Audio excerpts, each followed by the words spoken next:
14 जून 1947 को एक ऐसी घटना होती है जिसको हम इंसान आज भी नहीं सुलझा पाए।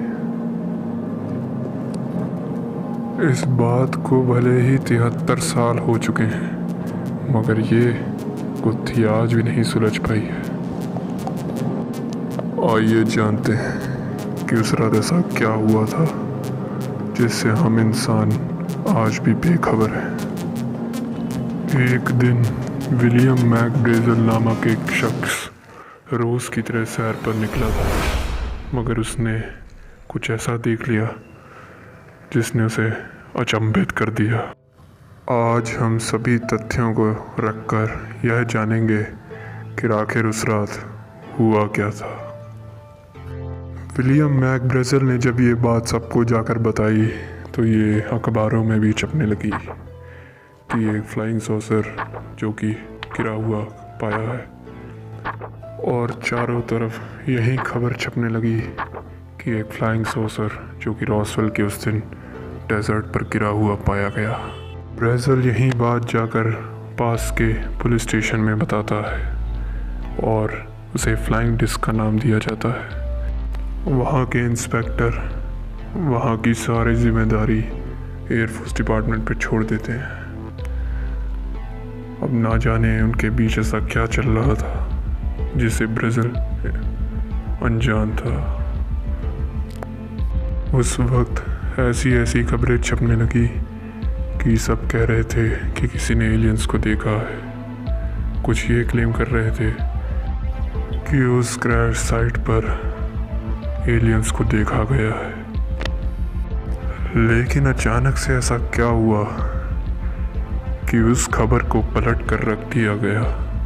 तो इसी वजह से आर्मी जनरल ने न्यूज़पेपर के आर्टिकल्स को बंद कराने के लिए ये स्टेटमेंट दी कि वो कोई स्पेसशिप नहीं, वेदर बैलून था। और उसके बाद कवर अप करने के लिए एलियंस की न्यूज़ आना बंद हो गई, और फिर सब जगह यही न्यूज़ आने लगी कि वो कोई एलियन स्पेसशिप नहीं, एक वेदर बैलून था। मगर ये बात किसी को हजम नहीं हुई और सब अलग अलग सी किताबें निकालने लगे, जैसे कि the Roswell incident by William L Moore. किताब में यही बताया गया है कि कैसे उस घटनाक्रम को कवर अप किया गया, और वो आज भी नासा का एक टॉप सीक्रेट प्रोग्राम है। और क्या आप जानते हैं, वो क्रैश साइट से हुआ जितना भी मलबा इकट्ठा किया गया था तो एरिया 51 में भेज दिया गया, और ये एक टॉप सीक्रेट बनकर रह गया। इस बात का उत्तर कि कैसे इन्होंने कवर अप किया, तो एक बार फिर से क्रैश साइट पर चलते हैं। इस बार उन्होंने बताया कि एक वेदर बैलून जो क्रैश हुआ था उस क्रैश साइट पर, और इसी थ्योरी को आज हम सबके सामने पेश किया जाता है। मगर असल सच्चाई क्या है वो हम आज भी नहीं जान सकते।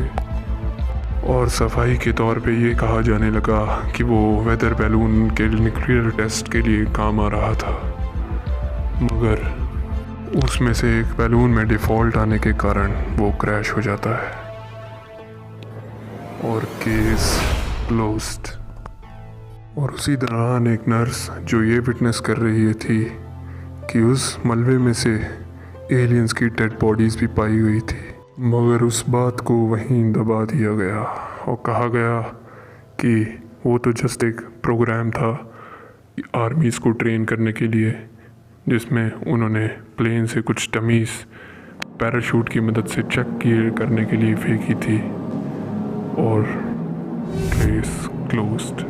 हम अपनी अगली वीडियो में जानेंगे एलियन से रिलेटेड और अनसुलझे रहस्य जो आज भी रहस्य हैं।